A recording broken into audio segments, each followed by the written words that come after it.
Find out what is happening at the library, from virtual programming to fun new services. Hear recommendations on books, movies, TV shows, and so much more. This is In the Stacks at Mustang Library.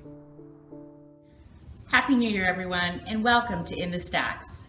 As 2020 fades off into the distance, I'm sure I'm not alone in bidding it goodbye. 2020 will go down in history as a memorable year, and while movie premieres ceased, book publishing slowed down, and concerts stopped, there were still some things we found to rave about. Here are our staff picks for 2020. Hello, everybody. My name is Chuck, and I'm a librarian here at the Scottsdale Public Library. Today, I've been asked to share with you my favorite books, music, television, and movies of 2020. Now, all the stuff that I'm sharing today wasn't released in 2020, but I discovered it in 2020. Thanks to the pandemic, I've had plenty of time to catch up on my reading, my television shows, and my movies. I'd like to share with you some of my favorite things that I found. Here we go. I'm going to start off with my favorite books that I discovered this year. The first one being The Time Ships by Stephen Baxter.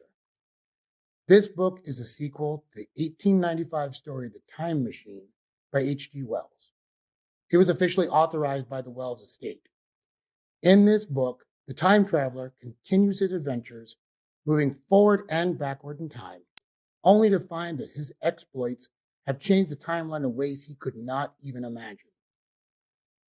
Baxter does a fantastic job interweaving real historical figures, scientific concepts, and other significant works of science fiction into the story.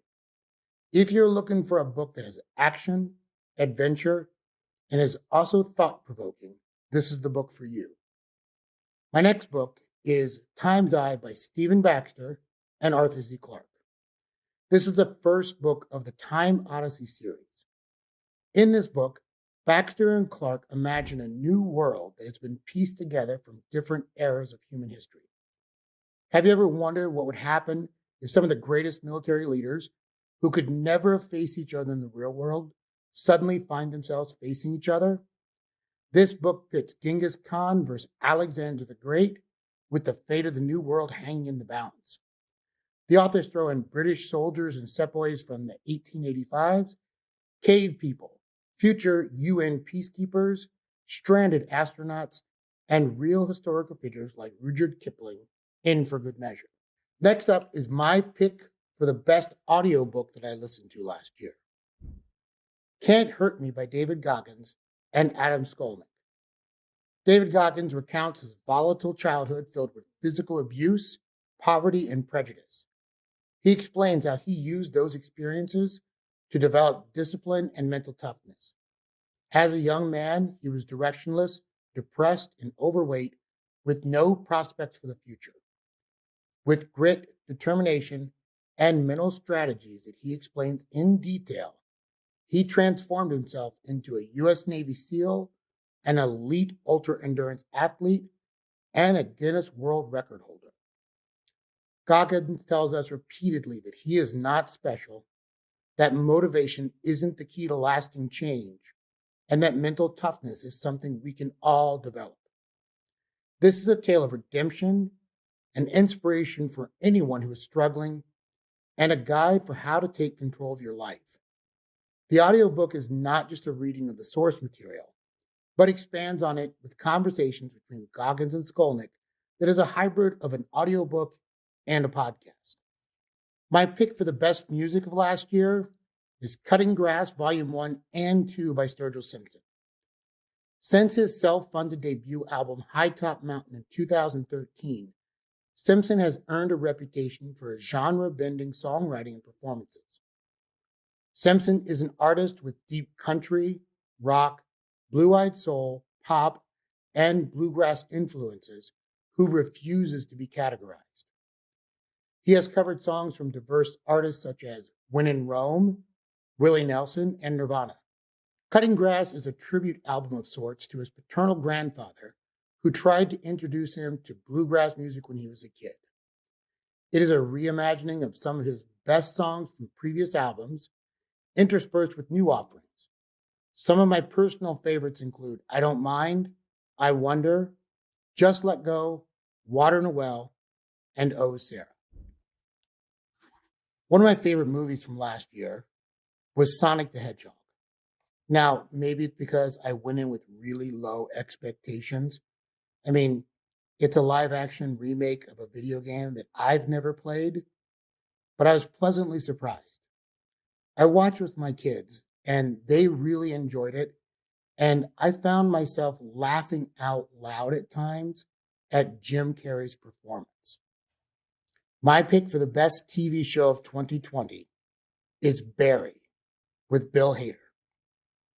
Bill Hader plays a low-level Midwest hitman who comes out to LA to take a job for the Russian mob. He discovers that maybe he doesn't want to be a killer anymore. Maybe he wants to be an actor, but it's very hard to get out of that life. One of my favorite characters in this show is called NoHo Hank, and he steals every scene that he's in. He's a mobster who doesn't really fit in the mobster mold. He's very positive. He's forward thinking. He's kind of a happy guy. If you haven't seen Barry, if you like dark humor, this is the TV show for you. So those are my picks for the best books, music, movies, and television of 2020. Everything that I mentioned in the video is available here at Scottsdale Public Library, either in physical form or through Libby or Freegal. Please feel free to check it out, and I hope that I introduced you to something you didn't know about that you end up loving. Hello, I'm Louisa, and we're almost at the end of 2020. This is the best time to talk about some of the wonderful TV series and movies that I enjoyed on DVD this challenging year. For TV series, I have to highly recommend Better Call Saul. That's a companion to the excellent Breaking Bad series, which was such a popular hit. In this one, Better Call Saul, it's Bob Odenkirk playing Jimmy McGill. He begins as a very idealistic public defender, and as the seasons go on, you see him start to slowly change into Saul Goodman, who we know from Breaking Bad as a criminal defense attorney who has basically no ethics. It's just a wonderful series, definitely for adults, and you can find seasons 1 through 5 at the library. Then moving on to movies, I just had to include Once Upon a Time in Hollywood, directed by Quentin Tarantino, starring Leonardo DiCaprio, Brad Pitt, and Margot Robbie. It's if you're a movie fan like I am, you're going to be in heaven with this one. It's a nice buddy movie, crime drama, but also nostalgia piece of Hollywood of the 60s. Fantastic. There's Charles Manson running around in there, can you believe? But the most interesting thing is watching the interplay between the two male characters, the star who's slipping in popularity and his stuntman. Really wonderful. So give that one a try. Once Upon a Time in Hollywood, definitely R-rated. It is buckets of blood, but it's a great Quentin Tarantino. The third one is a newer movie called St. Francis, and I just kind of discovered this one. It's been getting a lot of great buzz from some of the various film festivals where it was. An amazing story of a young woman who's 30-something and is just drifting through her life. She's a server, not so happy with it and kind of embarrassed to tell her much younger boyfriend that she's working as a waitress. She jumps at the chance to become a nanny to the most charming little girl, and the interplay between those two characters is just perfect. What a great movie about how people can be different in the conventional sense of the word, but still have such great interactions together. That's St. Francis, and I highly recommend that one. Again, probably adult viewing, but most worthwhile. So thank you. Please get these at the library, and we'll see you there. Today's review will take a look at the novel The Queen's Gambit by Walter Tevis and compare it with a Netflix series currently starring Anna Taylor-Joy. The Queen's Gambit by Walter Tevis, originally published in 1983 by Random House, is available as an ebook and an e-audiobook through our digital services on Overdrive at Scottsdale Public Library. Walter Tevis, who died in 1984, was a gifted storyteller. His other books had been made into motion pictures such as The Hustler, The Color of Money, and The Man Who Fell to Earth. The Queen's Gambit explores the artistry of chess, focusing on the genius whose gender makes her journey so much more compelling. With elements of feminism set in the 1950s and 60s, Elizabeth Harmon is a chess prodigy who experiences with addictive issues. Orphaned at the age of 8 and sent to a home for orphans in Mount Sterling, Kentucky when her mother is killed in an automobile accident, she learns the game of chess at age 8 from a janitor and obviously has a gift for the game. When she is adopted at age 12, she eventually gets a chance to compete in tournaments. Her addictive issues stem from her time at the orphanage, when the practice of medicating children to keep them subdued and the stress of losing her parents at such a young age were normal practice. Her addictions will follow her throughout her life. The chess tournaments are well crafted in the novel, and the author creates a sense of dramatic tension. In the film, it captures more of Beth's essence as a young woman, particularly in her early relationships with men, family, and friendships.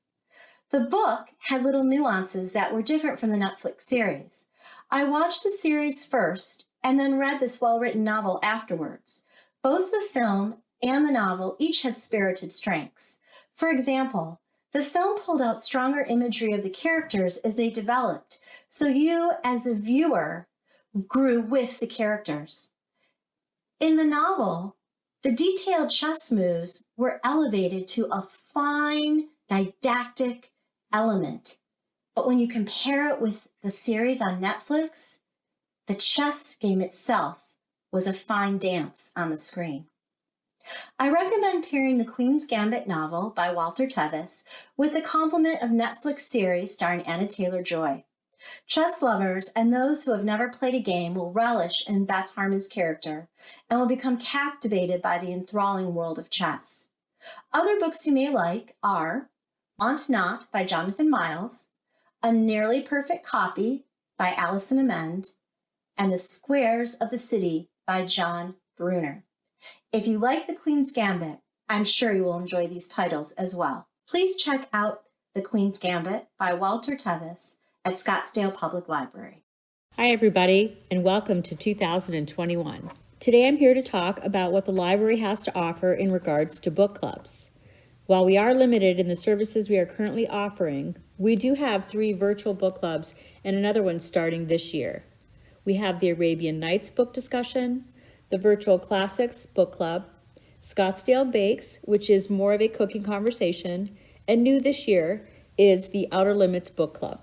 But for those of you that are still meeting with your book clubs or maybe want to start a book club, we have a collection called Book Club to Go. When you request a Book Club to Go title, you will receive a box with 10 of the same titles and a packet of discussion questions. In addition to having multiple copies, these boxes do check out for 45 days, which is much longer than our standard checkout times. You can look up these book clubs in Pegasus, our virtual calendar, on scottsdalelibrary.org. Once you are in Pegasus, type book discussion in the search bar and click search. A monthly calendar will pop up and you will see the book discussion listed. So let's get to Pegasus, more information, virtual programs. We're going to type in book discussion and it'll bring up the calendar and it'll show you when these book clubs are taking place. These are all virtual, and once you register for them online, it's at that time you will receive instructions on how and when to join. Now let me show you which titles we have to choose from and how to search our catalog for these boxes. On our main page, click the Browse tab and then click on Books. Scroll down towards the bottom of the page and you will see 3 tabs, with the third one being Book Club to Go. Click here. This page details how the collection works, and towards the bottom, you can either click on Available Titles to place a request, or you can print the list of titles to share with your book club. You can click on Available Titles, and it'll bring them up in our catalog. It'll tell you whether or not it's checked out, and regardless of whether it's checked out or not, you just place a request, put your card information in, and tell it which building you want it sent to when the item is ready. And let's go back to that other list. This is a great list for you to print and provide to your book clubs. We have about 200 Book Club to Go boxes. The Book Club to Go collection is updated every quarter at the library, so please check back. Happy New Year. Now start searching for your next title. And that's a wrap on this week's edition of In the Stacks. Tune in next Tuesday at 1 p.m. for Get Lit at Civic Center Library. We'll be back again in 2 weeks to talk about books and more at Mustang Library. Thanks for watching.